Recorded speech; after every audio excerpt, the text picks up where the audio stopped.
This is a continuation of The Mysterious Affair at Styles by Agatha Christie, comprising chapters 6 and 7.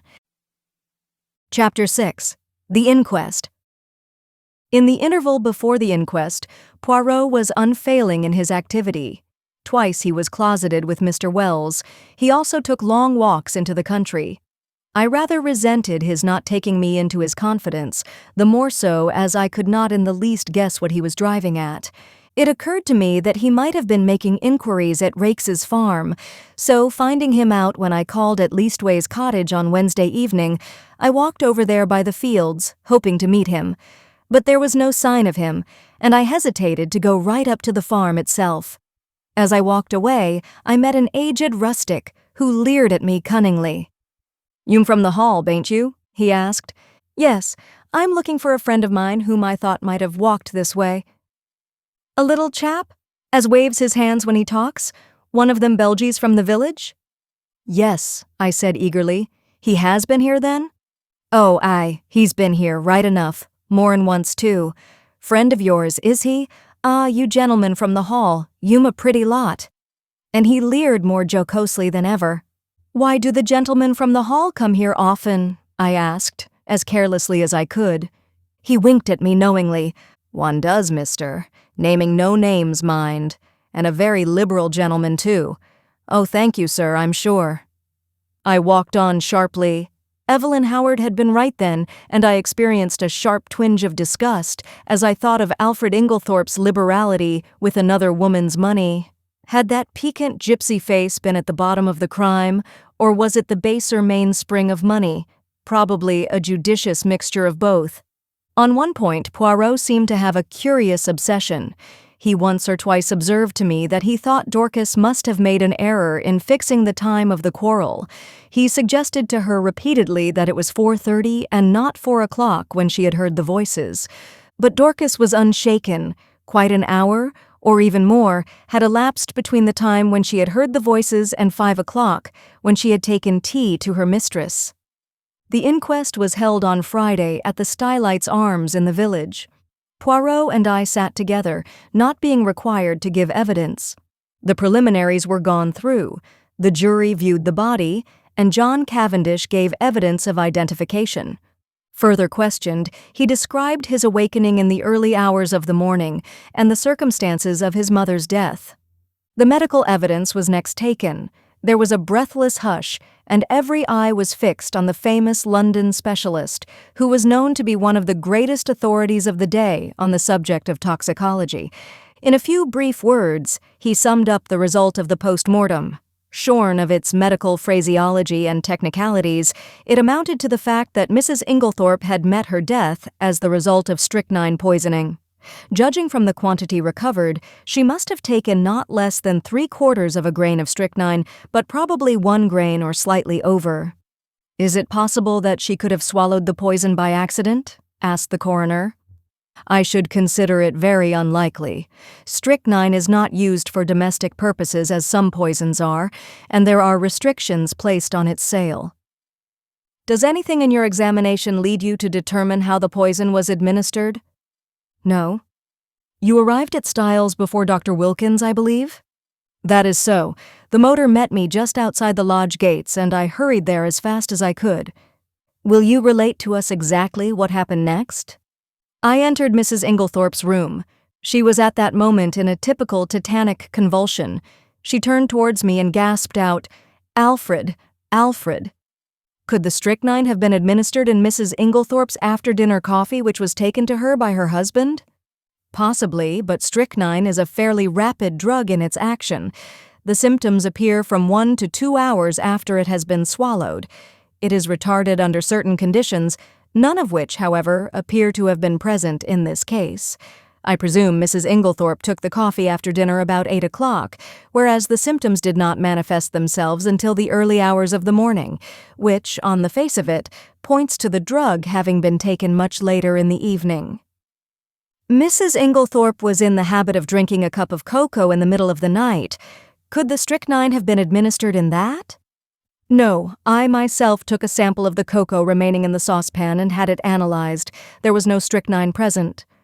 I heard Poirot chuckle softly beside me. "How did you know?" I whispered. "Listen.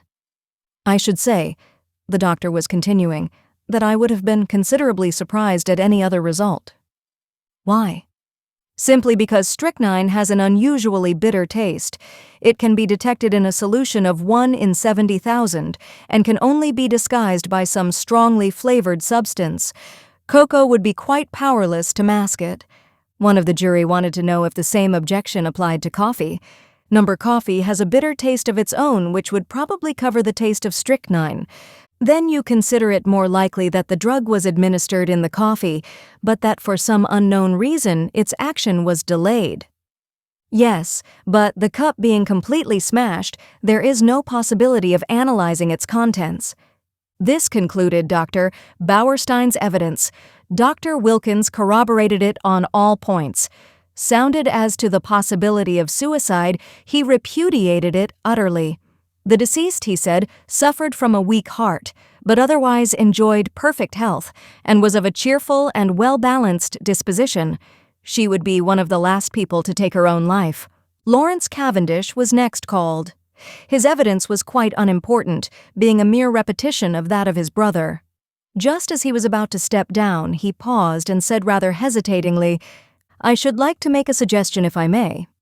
He glanced deprecatingly at the coroner, who replied briskly, "Certainly, Mr. Cavendish, we are here to arrive at the truth of this matter, and welcome anything that may lead to further elucidation."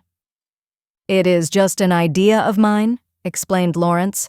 "Of course, I may be quite wrong, but it still seems to me that my mother's death might be accounted for by natural means." "How do you make that out, Mr. Cavendish?" "My mother, at the time of her death and for some time before it, was taking a tonic containing strychnine." "Ah," said the coroner. The jury looked up, interested. "I believe," continued Lawrence, "that there have been cases where the cumulative effect of a drug administered for some time has ended by causing death. Also, is it not possible that she may have taken an overdose of her medicine by accident? This is the first we have heard of the deceased taking strychnine at the time of her death. We are much obliged to you, Mr. Cavendish." Dr. Wilkins was recalled and ridiculed the idea. "What Mr. Cavendish suggests is quite impossible. Any doctor would tell you the same. Strychnine is, in a certain sense, a cumulative poison, but it would be quite impossible for it to result in sudden death in this way. There would have to be a long period of chronic symptoms which would at once have attracted my attention. The whole thing is absurd." "And the second suggestion? That Mrs. Inglethorpe may have inadvertently taken an overdose? 3 or even 4 doses would not have resulted in death. Mrs. Inglethorpe always had an extra large amount of medicine made up at a time, as she dealt with Coots, the cash chemists in Tadminster. She would have had to take very nearly the whole bottle to account for the amount of strychnine found at the post-mortem." "Then you consider that we may dismiss the tonic as not being in any way instrumental in causing her death?" "Certainly. The supposition is ridiculous." The same juryman who had interrupted before here suggested that the chemist who made up the medicine might have committed an error. "That, of course, is always possible," replied the doctor. But Dorcas, who was the next witness called, dispelled even that possibility. The medicine had not been newly made up. On the contrary, Mrs. Inglethorpe had taken the last dose on the day of her death. So the question of the tonic was finally abandoned, and the coroner proceeded with his task. Having elicited from Dorcas how she had been awakened by the violent ringing of her mistress's bell, and had subsequently roused the household, he passed to the subject of the quarrel on the preceding afternoon. Dorcas's evidence on this point was substantially what Poirot and I had already heard, so I will not repeat it here. The next witness was Mary Cavendish. She stood very upright, and spoke in a low, clear, and perfectly composed voice. In answer to the coroner's question, she told how, her alarm clock having aroused her at 4:30 as usual, she was dressing when she was startled by the sound of something heavy falling. "That would have been the table by the bed," commented the coroner. "I opened my door," continued Mary, "and listened. In a few minutes a bell rang violently.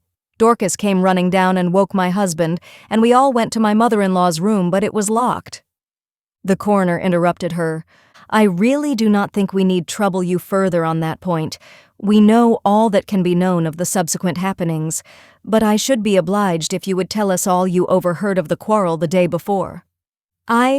There was a faint insolence in her voice. She raised her hand and adjusted the ruffle of lace at her neck, turning her head a little as she did so. And quite spontaneously, the thought flashed across my mind, "She is gaining time!" "Yes, I understand," continued the coroner deliberately, "that you were sitting reading on the bench just outside the long window of the boudoir. That is so, is it not?" This was news to me, and glancing sideways at Poirot, I fancied that it was news to him as well. There was the faintest pause, the mere hesitation of a moment before she answered, "Yes, that is so." "And the boudoir window was open, was it not?" Surely her face grew a little paler as she answered, "Yes." "Then you cannot have failed to hear the voices inside, especially as they were raised in anger. In fact, they would be more audible where you were than in the hall." "Possibly. Will you repeat to us what you overheard of the quarrel?" "I really do not remember hearing anything. Do you mean to say you did not hear voices?" "Oh, yes, I heard the voices, but I did not hear what they said." A faint spot of color came into her cheek. "I am not in the habit of listening to private conversations," the coroner persisted. "And you remember nothing at all? Nothing, Mrs. Cavendish? Not one stray word or phrase to make you realize that it was a private conversation?" She paused and seemed to reflect, still outwardly as calm as ever. "Yes, I remember. Mrs. Inglethorpe said something, I do not remember exactly what, about causing scandal between husband and wife." "Ah," the coroner leant back satisfied. "That corresponds with what Dorcas heard. But excuse me, Mrs. Cavendish, although you realized it was a private conversation, you did not move away? You remained where you were?" I caught the momentary gleam of her tawny eyes as she raised them. I felt certain that at that moment she would willingly have torn the little lawyer with his insinuations into pieces, but she replied quietly enough, "Number I was very comfortable where I was. I fixed my mind on my book." "And that is all you can tell us?" "That is all." The examination was over, though I doubted if the coroner was entirely satisfied with it. I think he suspected that Mary Cavendish could tell more if she chose. Amy Hill, shop assistant, was next called and deposed to having sold a will form on the afternoon of the 17th to William Earle, under gardener at Styles. William Earle and Manning succeeded her and testified to witnessing a document. Manning fixed the time at about 4:30. William was of the opinion that it was rather earlier. Cynthia Murdoch came next. She had, however, little to tell. She had known nothing of the tragedy until awakened by Mrs. Cavendish. "You did not hear the table fall?" Number I was fast asleep. The coroner smiled. "A good conscience makes a sound sleeper," he observed. "Thank you, Miss Murdoch. That is all." Miss Howard produced the letter written to her by Mrs. Inglethorpe on the evening of the 17th. Poirot and I had, of course, already seen it. It added nothing to our knowledge of the tragedy. The following is a facsimile. Styles Court, Essex. Handwritten note, July 17th. "My dear Evelyn, can we not bury the hachet? I have. Found it hard to forgive. The things you said against my dear husband. But I am an old woman and very fond of you. Yours affectionately, Emily Inglethorpe." It was handed to the jury, who scrutinized it attentively. "I fear it does not help us much," said the coroner, with a sigh. "There is no mention of any of the events of that afternoon." "Plain as a pikestaff to me," said Miss Howard shortly. "It shows clearly enough that my poor old friend had just found out she'd been made a fool of." "It says nothing of the kind in the letter," the coroner pointed out. "No, because Emily never could bear to put herself in the wrong, but I know her. She wanted me back. But she wasn't going to own that I'd been right. She went roundabout. Most people do. Don't believe in it myself." Mr. Wells smiled faintly. So, I noticed, did several of the jury. Miss Howard was obviously quite a public character. "Anyway, all this tomfoolery is a great waste of time," continued the lady, glancing up and down the jury disparagingly. "Talk, talk, talk. When all the time we know perfectly well. The coroner interrupted her in an agony of apprehension. Thank you, Miss Howard, that is all. I fancy he breathed a sigh of relief when she complied. Then came the sensation of the day. The coroner called Albert Mace, chemist's assistant. It was our agitated young man of the pale face. In answer to the coroner's questions, he explained that he was a qualified pharmacist, but had only recently come to this particular shop, as the assistant formerly there had just been called up for the army. These preliminaries completed, the coroner proceeded to business. Mr. Mace, have you lately sold strychnine to any unauthorized person? Yes, sir. When was this? Last Monday night. Monday? Not Tuesday? No, sir, Monday, the 16th. Will you tell us to whom you sold it? You could have heard a pin drop. Yes, sir. It was to Mr. Inglethorpe.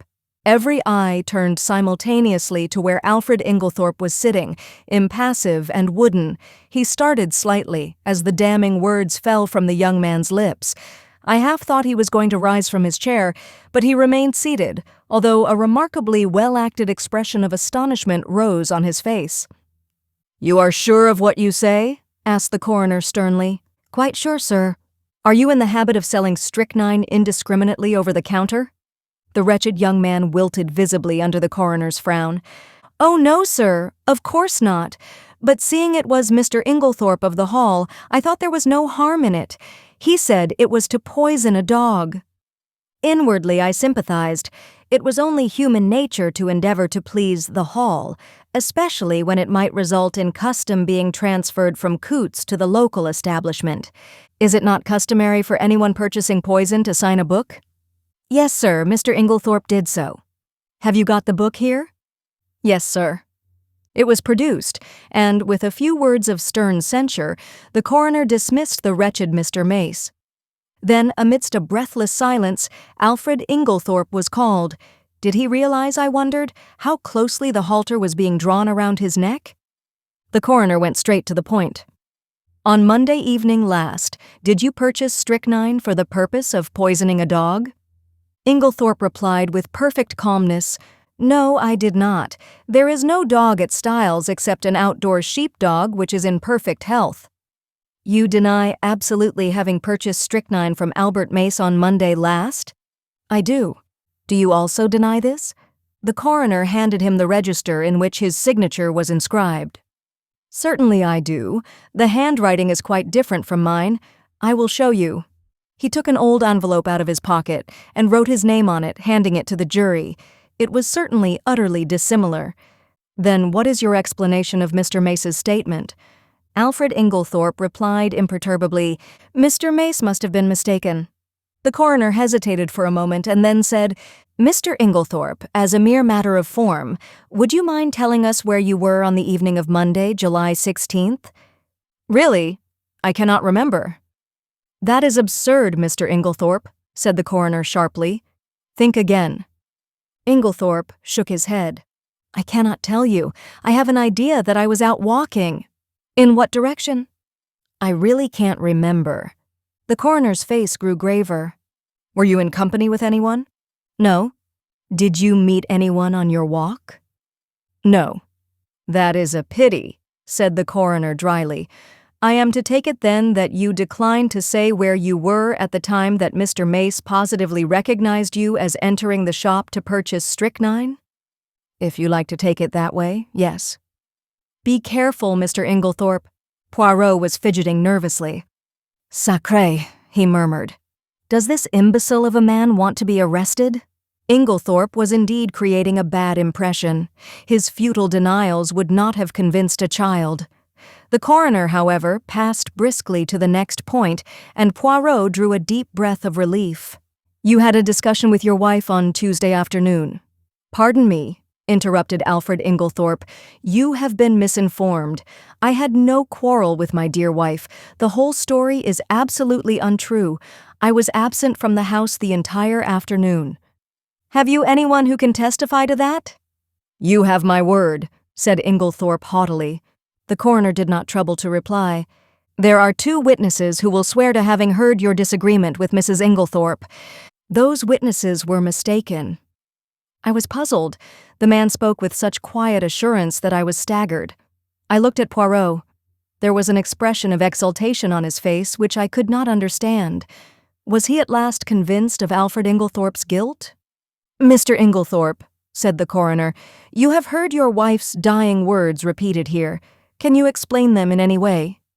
"Certainly I can." "You can?" "It seems to me very simple. The room was dimly lighted. Dr. Bauerstein is much of my height and build, and like me wears a beard. In the dim light, and suffering as she was, my poor wife mistook him for me." "Ah," murmured Poirot to himself, "but it is an idea, that." "You think it is true?" I whispered. "I do not say that. But it is truly an ingenious supposition." "You read my wife's last words as an accusation," Inglethorpe was continuing. "They were, on the contrary, an appeal to me." The coroner reflected a moment. Then he said, "I believe, Mr. Inglethorpe, that you yourself poured out the coffee and took it to your wife that evening." "I poured it out, yes. But I did not take it to her. I meant to do so, but I was told that a friend was at the hall door, so I laid down the coffee on the hall table. When I came through the hall again a few minutes later, it was gone." This statement might or might not be true, but it did not seem to me to improve matters much for Inglethorpe. In any case, he had had ample time to introduce the poison. At that point, Poirot nudged me gently, indicating two men who were sitting together near the door. One was a little, sharp, dark, ferret-faced man. The other was tall and fair. I questioned Poirot mutely. He put his lips to my ear.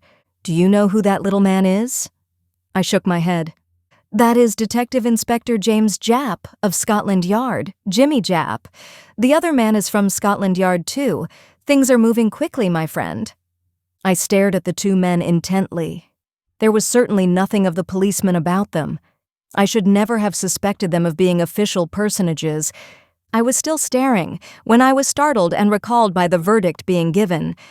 Willful murder against some person or persons unknown. Chapter 7. Poirot Pays His Debts. As we came out of the Stylites' arms, Poirot drew me aside by a gentle pressure of the arm. I understood his object. He was waiting for the Scotland Yard men. In a few moments they emerged, and Poirot at once stepped forward and accosted the shorter of the two. "I fear you do not remember me, Inspector Japp." "Why, if it isn't Mr. Poirot," cried the inspector. He turned to the other man. "You've heard me speak of Mr. Poirot. It was in 1904 he and I worked together, the Abercrombie forgery case. You remember? He was run down in Brussels. Ah, those were great days, Musier. Then do you remember Baron Altara? There was a pretty rogue for you. He eluded the clutches of half the police in Europe, but we nailed him in Antwerp, thanks to Mr. Poirot here." As these friendly reminiscences were being indulged in, I drew nearer and was introduced to Detective Inspector Japp, who, in his turn, introduced us both to his companion, Superintendent Summerhay. "I need hardly ask what you are doing here, gentlemen," remarked Poirot. Japp closed one eye knowingly. "No, indeed. Pretty clear case, I should say." But Poirot answered gravely, "There I differ from you." "Oh, come," said Summerhay, opening his lips for the first time. "Surely the whole thing is clear as daylight. The man's caught red-handed. How he could be such a fool beats me." But Japp was looking attentively at Poirot. "Hold your fire, Summerhay," he remarked jocularly. "Me and Musier here have met before, and there's no man's judgment I'd sooner take than his. If I'm not greatly mistaken, he's got something up his sleeve. Isn't that so, Musier?" Poirot smiled. "I have drawn certain conclusions, yes." Summerhay was still looking rather skeptical, but Japp continued his scrutiny of Poirot. "It's this way," he said. "So far, we've only seen the case from the outside. That's where the Yard's at a disadvantage in a case of this kind, where the murder's only out, so to speak, after the inquest. A lot depends on being on the spot first thing, and that's where Mr. Poirot's had the start of us. We shouldn't have been here as soon as this even, if it hadn't been for the fact that there was a smart doctor on the spot who gave us the tip through the coroner. But you've been on the spot from the first, and you may have picked up some little hints. From the evidence at the inquest, Mr. Inglethorpe murdered his wife as sure as I stand here, and if anyone but you hinted the contrary, I'd laugh in his face. I must say I was surprised the jury didn't bring it in willful murder against him right off. I think they would have, if it hadn't been for the coroner. He seemed to be holding them back. Perhaps, though, you have a warrant for his arrest in your pocket now, suggested Poirot. A kind of wooden shutter of officialdom came down from Japp's expressive countenance. Perhaps I have, and perhaps I haven't, he remarked dryly. Poirot looked at him thoughtfully. I am very anxious, messieurs, that he should not be arrested. I dare say, observed Summerhay sarcastically. Japp was regarding Poirot with comical perplexity. Can't you go a little further, Mr. Poirot? A wink's as good as a nod. From you. You've been on the spot, and the Yard doesn't want to make any mistakes, you know. Poirot nodded gravely. That is exactly what I thought. Well, I will tell you this. Use your warrant. Arrest Mr. Inglethorpe. But it will bring you no kudos. The case against him will be dismissed at once. Comme ça. And he snapped his fingers expressively. Japp's face grew grave, though Summerhay gave an incredulous snort. As for me, I was literally dumb with astonishment. I could only conclude that Poirot was mad. Japp had taken out a handkerchief and was gently dabbing his brow. I daren't do it, Mr. Poirot. I'd take your word, but there's others over me who'll be asking what the devil I mean by it. Can't you give me a little more to go on? Poirot reflected a moment. It can be done, he said at last. I admit I do not wish it. It forces my hand. I would have preferred to work in the dark just for the present, but what you say is very just. The word of a Belgian policeman whose day is past is not enough, and Alfred Inglethorpe must not be arrested. That I have sworn, as my friend Hastings here knows. See then, my good Japp, you go at once to Styles. Well, in about half an hour.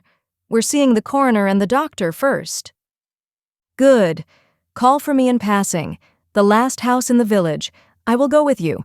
At Styles, Mr. Inglethorpe will give you, or if he refuses, as is probable, I will give you such proofs that shall satisfy you that the case against him could not possibly be sustained. Is that a bargain? That's a bargain, said Japp heartily, and on behalf of the Yard I'm much obliged to you, though I'm bound to confess I can't at present see the faintest possible loophole in the evidence, but you always were a marvel. So long then, Monsieur. The two detectives strode away, Summerhay with an incredulous grin on his face. Well, my friend, cried Poirot before I could get in a word, what do you think? Mon Dieu, I had some warm moments in that court. I did not figure to myself that the man would be so pig-headed as to refuse to say anything at all. Decidedly, it was the policy of an imbecile. There are other explanations besides that of imbecility, I remarked. For if the case against him is true, how could he defend himself except by silence? Why, in 1,000 ingenious ways, cried Poirot. See, say that it is I who have committed this murder. I can think of 7 most plausible stories, far more convincing than Mr. Inglethorpe's stony denials. I could not help laughing. My dear Poirot, I am sure you are capable of thinking of 70, but seriously, in spite of what I heard you say to the detectives, you surely cannot still believe in the possibility of Alfred Inglethorpe's innocence? Why not now as much as before? Nothing has changed. But the evidence is so conclusive. Yes, too conclusive. We turned in at the gate of Leastway Cottage and proceeded up the now familiar stairs. Yes, too conclusive, continued Poirot almost to himself. Real evidence is usually vague and unsatisfactory. It has to be examined, sifted. But here the whole thing is cut and dried. No, my friend, this evidence has been very cleverly manufactured, so cleverly that it has defeated its own ends. How do you make that out? Because so long as the evidence against him was vague and intangible, it was very hard to disprove.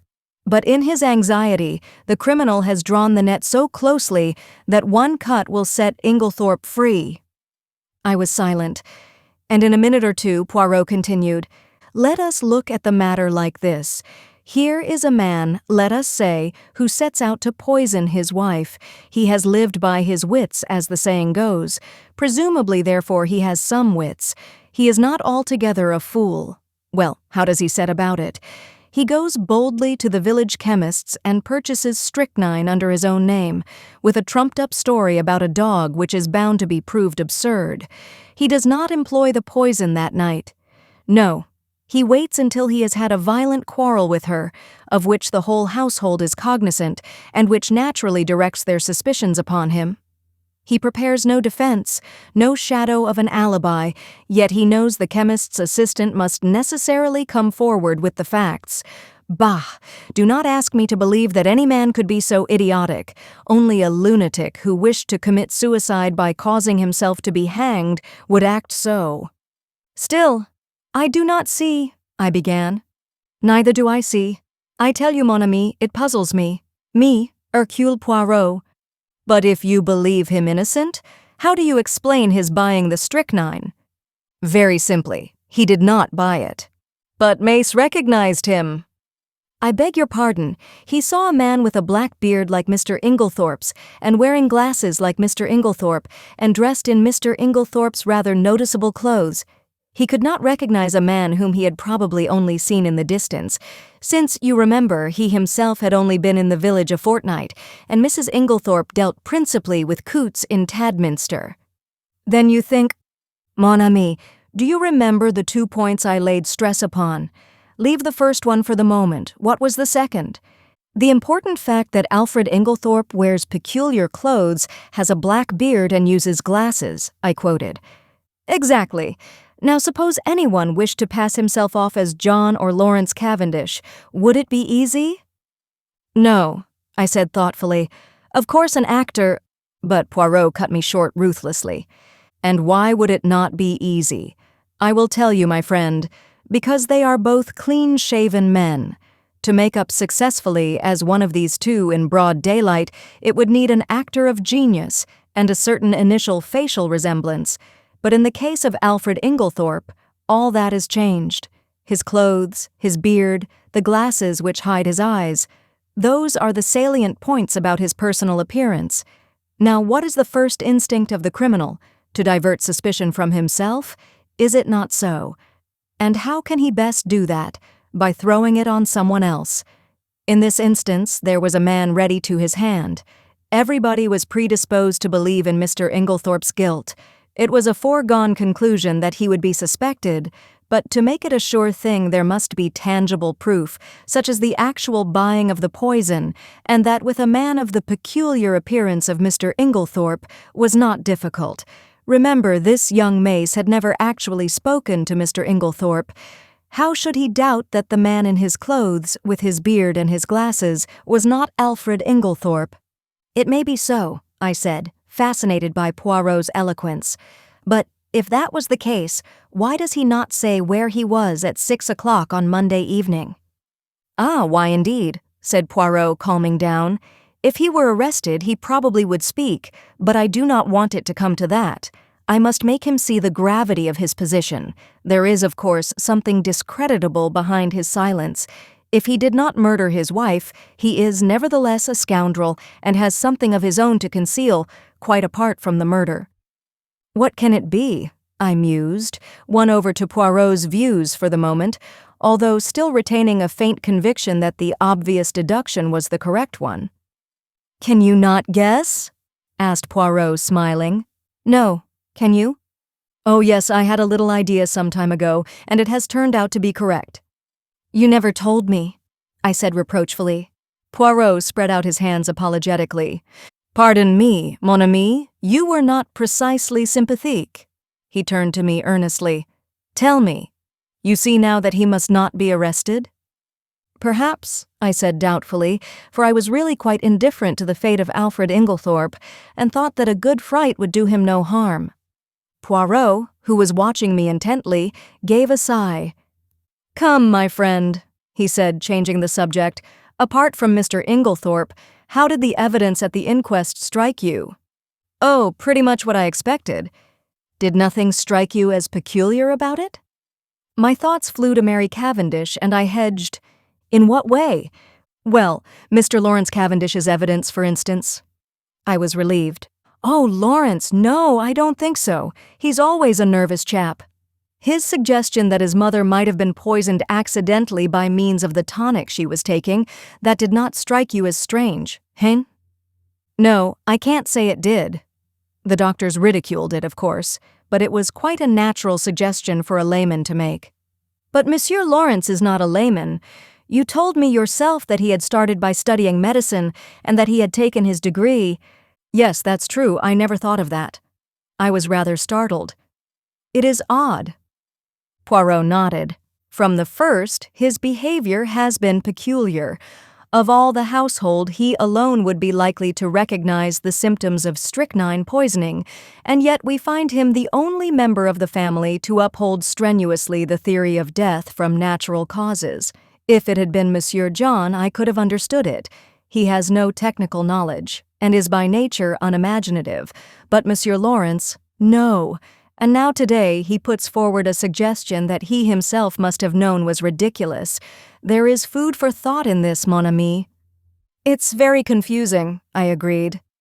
Then there is Mrs. Cavendish, continued Poirot. That's another who is not telling all she knows. What do you make of her attitude? I don't know what to make of it. It seems inconceivable that she should be shielding Alfred Inglethorpe, yet that is what it looks like. Poirot nodded reflectively. Yes, it is queer. One thing is certain, she overheard a good deal more of that private conversation than she was willing to admit. And yet she is the last person one would accuse of stooping to eavesdrop. Exactly. One thing her evidence has shown me. I made a mistake. Dorcas was quite right. The quarrel did take place earlier in the afternoon, about 4 o'clock, as she said. I looked at him curiously. I had never understood his insistence on that point. Yes, a good deal that was peculiar came out today, continued Poirot. Dr. Bauerstein, now, what was he doing up and dressed at that hour in the morning? It is astonishing to me that no one commented on the fact.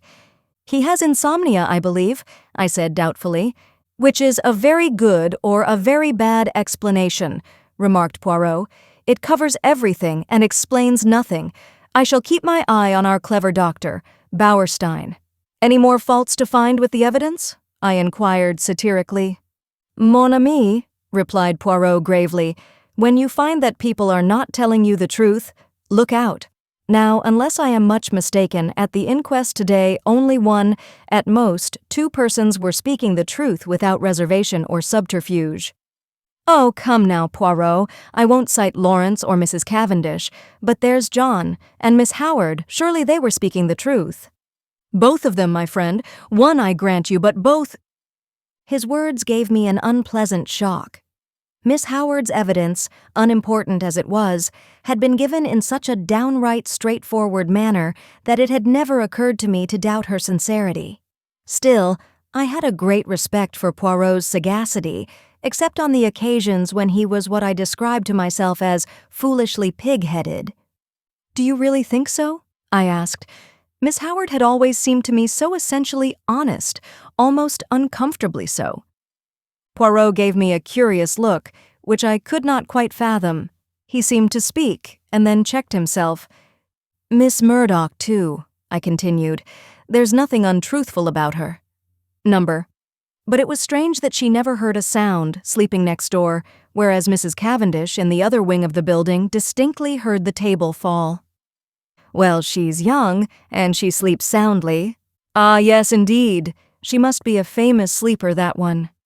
I did not quite like the tone of his voice, but at that moment a smart knock reached our ears, and looking out of the window, we perceived the 2 detectives waiting for us below. Poirot seized his hat, gave a ferocious twist to his mustache, and carefully brushing an imaginary speck of dust from his sleeve, motioned me to precede him down the stairs. There we joined the detectives and set out for Styles. I think the appearance of the 2 Scotland Yard men was rather a shock, especially to John, though of course after the verdict he had realized that it was only a matter of time. Still, the presence of the detectives brought the truth home to him more than anything else could have done.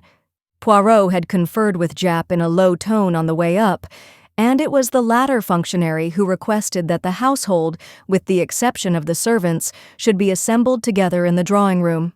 I realized the significance of this. It was up to Poirot to make his boast good. Personally, I was not sanguine. Poirot might have excellent reasons for his belief in Inglethorpe's innocence, but a man of the type of Summerhay would require tangible proofs, and these I doubted if Poirot could supply. Before very long, we had all trooped into the drawing room, the door of which Japp closed. Poirot politely set chairs for everyone. The Scotland Yard men were the cynosure of all eyes. I think that for the first time we realized that the thing was not a bad dream, but a tangible reality. We had read of such things. Now we ourselves were actors in the drama. Tomorrow the daily papers all over England would blazon out the news in staring headlines: "Mysterious tragedy in Essex. Wealthy lady poisoned." There would be pictures of Styles, snapshots of the family leaving the inquest. The village photographer had not been idle. All the things that one had read 100 times, things that happened to other people, not to oneself. And now, in this house, a murder had been committed. In front of us were the detectives in charge of the case. The well-known glib phraseology passed rapidly through my mind in the interval before Poirot opened the proceedings. I think everyone was a little surprised that it should be he and not one of the official detectives who took the initiative. "Mesdames and messieurs," said Poirot, bowing as though he were a celebrity about to deliver a lecture, "I have asked you to come here all together for a certain object. That object, it concerns Mr. Alfred Inglethorpe." Inglethorpe was sitting a little by himself. I think, unconsciously, everyone had drawn his chair slightly away from him, and he gave a faint start as Poirot pronounced his name. "Mr. Inglethorpe," said Poirot, addressing him directly, "a very dark shadow is resting on this house, the shadow of murder." Inglethorpe shook his head sadly. "My poor wife," he murmured. "Poor Emily. It is terrible." "I do not think, monsieur," said Poirot pointedly, "that you quite realize how terrible it may be. For you." And as Inglethorpe did not appear to understand, he added, "Mr. Inglethorpe, you are standing in very grave danger." The two detectives fidgeted. I saw the official caution, "Anything you say will be used in evidence against you," actually hovering on Summerhay's lips. Poirot went on, "Do you understand now, monsieur?" "Number, what do you mean?" "I mean," said Poirot deliberately, "that you are suspected of poisoning your wife." A little gasp ran round the circle at this plain speaking. "Good heavens!" cried Inglethorpe, starting up. "What a monstrous idea! I poison my dearest Emily!" "I do not think," Poirot watched him narrowly, "that you quite realize the unfavorable nature of your evidence at the inquest. Mr. Inglethorpe, knowing what I have now told you, do you still refuse to say where you were at 6 o'clock on Monday afternoon?" With a groan, Alfred Inglethorpe sank down again and buried his face in his hands. Poirot approached and stood over him. "Speak!" he cried menacingly. With an effort, Inglethorpe raised his face from his hands. Then, slowly and deliberately, he shook his head. "You will not speak?" "Number, I do not believe that anyone could be so monstrous as to accuse me of what you say." Poirot nodded thoughtfully like a man whose mind is made up. "So it," he said. "Then I must speak for you." Alfred Inglethorpe sprang up again. "You? How can you speak? You do not know—" He broke off abruptly. Poirot turned to face us. "Mesdames and messieurs, I speak. Listen.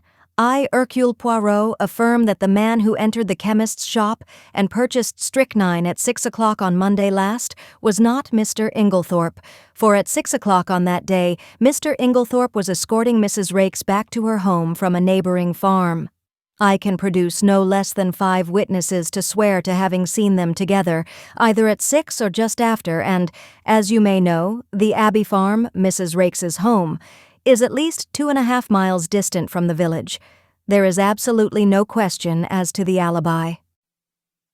This concludes the 4th part of 8 total of The Mysterious Affair at Styles by Agatha Christie, produced by Best Audiobooks for Free.